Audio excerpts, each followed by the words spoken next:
Welcome to Stories for Wonderful Children. I'm Dan Wendelin, your host and storyteller. Years ago, I began recording the bedtime stories I told my children every night. Now, we would like to share those stories with you. I hope you enjoy my Stories for Wonderful Children.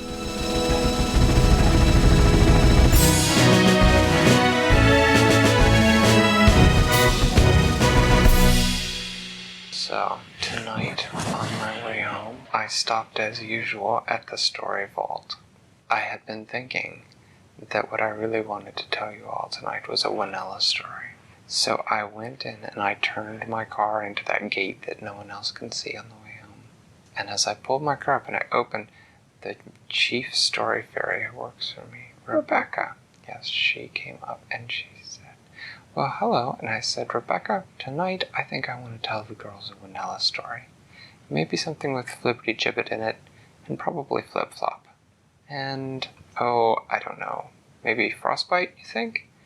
And Rebecca frowned at me a little bit, and she said, "I'm sorry, we've had a problem." And I said, "What sort of problem?" She said, "The bookworm got in again."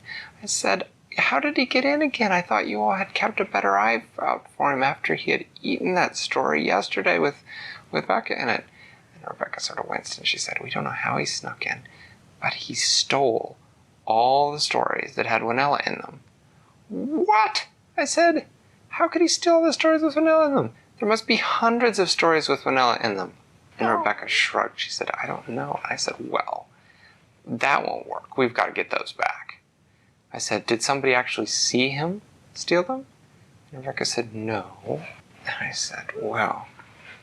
said, "So what makes you think it was the bookworm?" And she said, "Well, there was a trail of slime near the door." I said, "When did it happen?" And she said, "I don't know. All of the stories were here when we locked up last night. And when we came in this morning, the whole Winella bookshelf was gone." I said, I said, "Have you made sure that..." How many books were on the Winella shelf when you left the last day? There are probably 1,000 books on the Winella bookshelf. 1,000 stories. Like 100? Anyway, I said, "Well, have you checked to make sure the shelf isn't just invisible? Maybe somebody turned it invisible." And Rebecca said, "Well, we did check, but feel free to check for yourself." So I walked over to where the Winella stories stood. And sure enough, there was nothing there. And I tried walking to that space, and I could just walk into where the shelf used to be. And I said, well, I guess it's not invisible. You know, though, a bookworm, I'm just not sure he's big enough to carry off all these stories. She said, "Well, he would have had all night to do it." "But how did he get through a locked door?" I said. "We don't know." I said, "Well, this just won't do. I have to go. I have to get those stories back, because I've got to have Winella stories to tell my little girls. Those are some of their favorite kind of stories." And Rebecca said, "Well, here." She handed me a little sort of sparkly magical device. I recognized it as soon as she handed it to me. It was a bookmark. And it was used. You held it up and you spoke into it and you said what book you were looking for. And it would show a little map. And then you could follow the map to that book. So I stepped out into the land of Literata, and I held up the bookmark, and I thought about which Winella story I wanted to look for.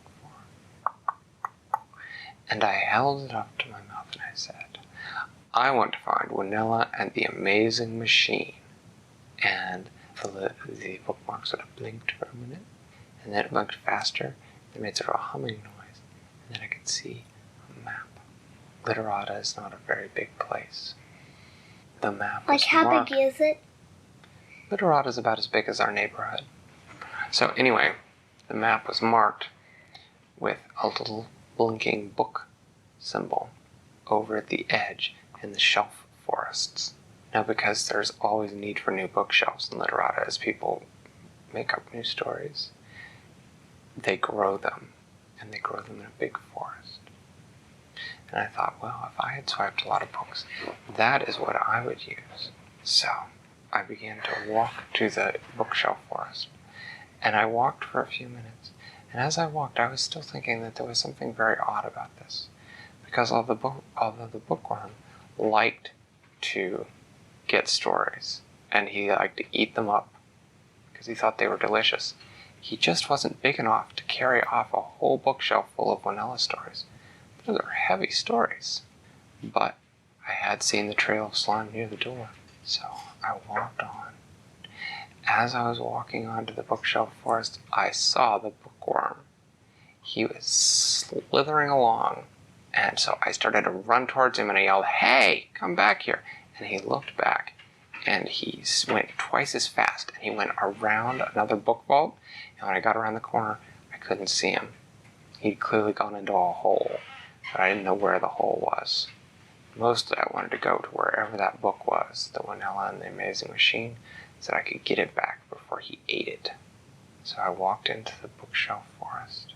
Now bookshelves, when they're growing, are green, and as they turn ripe, they turn brown, and then you can paint them if you want to.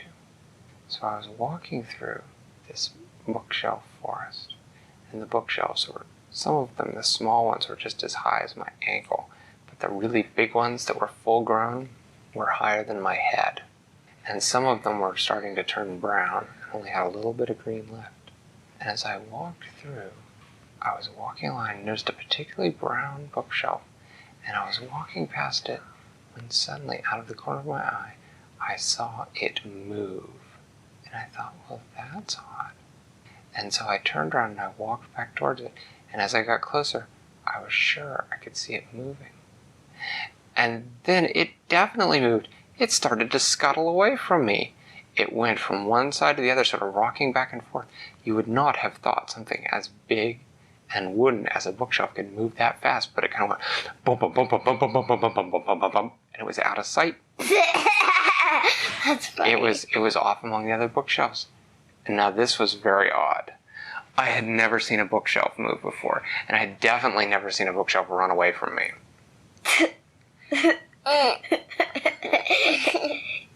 So I thought, this is peculiar. I wonder if the bookworm has something to do with this. And so now I started to tiptoe through the bookshelf forests, because I wanted to sneak up on this bookshelf, so if he didn't see me coming, so I could figure out what it was. So I snuck through, and as I rounded a sort of mid-sized bookshelf that was still pretty green, you know what I saw? I saw a big, fat, slimy tail sticking around one side. And I leapt for it, and I tackled it, and I grabbed it, and the bookworm said, "Hey, get off me!" And I said, "I am not going to get off you, not until you give my Winella stories back." And the bookworm said, "I have no idea what you're talking about." And I said, "I know you do. I saw your slime all around our door, and my Winella stories are missing today." The bookworm said, "I wouldn't eat your Winella stories. They taste awful." And I said, "They do not." He said, "How did you know you ever eaten a story?" And I said, "Well, no, I just tell them." The bookworm said, "See, the Winella stories are nasty. They're not my favorite." And I said, "Oh, well then why have you been running away from me?" "Because the last time I saw you, you kicked me in the butt." I said, "Yeah, I'm sorry about that." And I said, "So what were you doing around the door to the book vault anyway?" "Well, I was looking for a snack. And so I crawled up to the door, but I could hear something moving around inside. Clunk, clunk, clunk, clunk. So I figured the fairies must be in there moving things around, so I left." I said, all right. So I let him go. I wasn't sure whether he was telling me the truth, but it seemed like an awfully odd story to just make up. Did you check the map again? So that was an excellent idea. And about that time it occurred to me too. So I got out the bookmark and I said, "Show me Winella and the Amazing Machine." And this time it was a bigger picture of just the bookshelf forest, and I could see where it was blinking. It was 3 rows of shelves over. So I went over very quietly, and I did not step out into that row of shelves. I just peeked out, and I peeked down the aisle of shelves, and there between the aisles of shelves was nothing. There was nothing there. There was no one there, no worms, no bookworms.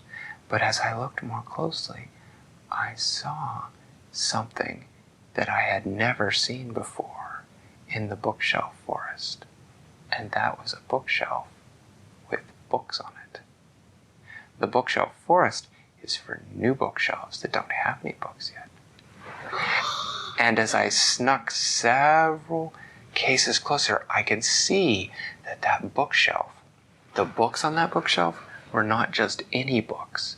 I could start to read the names on the spines, and the names were stories like Winella and the Amazing Machine, and Winella goes to Candyland and meets the chocolate bat, and Winella and Rebecca Rachita catch the superfast goblin, and Elysium Winter, and Elysium Spring, and Elysium Summer, and Elysium Fall, and Return to Elysium, and I thought, oh, my stories! But I was a little too loud because the bookshelf went thump, thump, thump, thump, thump, and it started thumping away from me again, and I said, oh, no you don't, and I tackled it. Now, that wasn't a very smart plan, because if you've ever tackled a bookshelf, they're big, and they're very hard.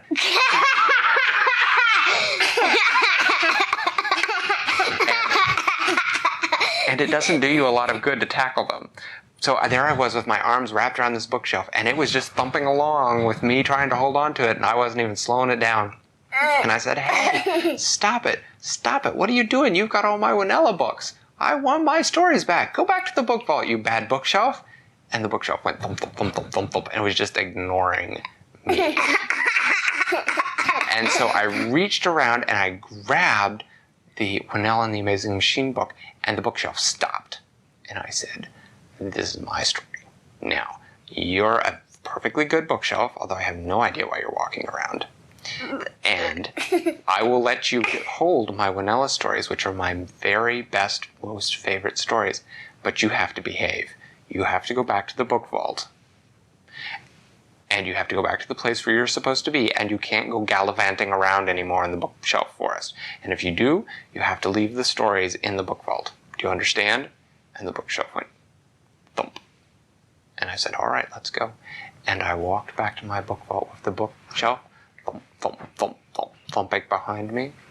But by the time I got back to the book vault, I no longer had any time for the fairies to put together a story for me to tell you tonight. So I had to jump right back in my car so that I could get home so I wasn't late for dinner. So tomorrow night I'll have to tell you that Winella story that I was going to tell you. But tonight I just had to tell you about the story of the renegade bookshelf and how it ran off with my Winella stories. Thanks for listening to Stories for Wonderful Children. I created today's story, but questions and witty commentary were supplied by my children. The music was created by Brandon Thompson. If you enjoy the show, please tell someone about it or leave a review on your podcast provider. Our website is storiesforwonderfulchildren.com, and you can also find us on most social media. I'm Dan Wendelin, reminding you to tell someone you love a story.